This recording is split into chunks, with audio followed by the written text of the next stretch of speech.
Hello everyone, ito yung pinakamasakit na part ng may alaga tayo tapos nagkakasakit na sila. Halinda, ara ni mga manok ko, halinda.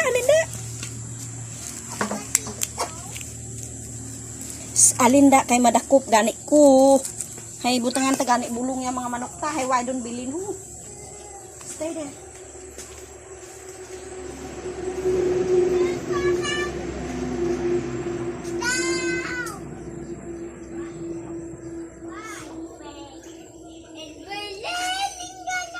Hindi din ta kadakop aton manok ay.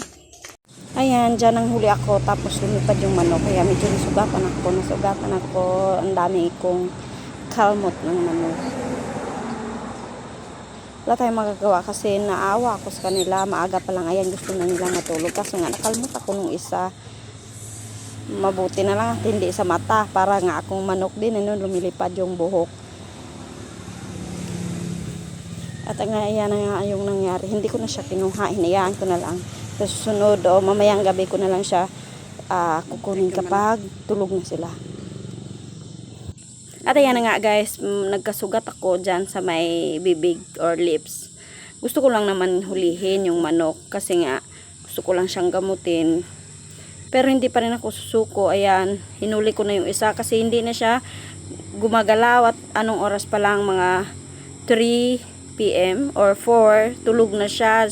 Syempre kasi nga may dinadamdam sila, kung sa tao trangkaso. Ayan nga, yung mga manok namin ngayon ay may sipon, kaya ayan, naawa talaga ako kasi sa sobrang dami nila. Pag gising mo sa umaga, ayan, makikita mo yung ibang mong manok patay na, kaya ililibing mo na lang. So yung iba na nanghihina, kapag nakikita ako, kinukuha ko at lalagyan nga ng gamot para naman makaligtas sana sa sakit na sipon. Syempre umuulan nga ngayon, kung ang tao nga nakakaramdam din naman ng trangkaso, ang mga manok pa kaya, diba?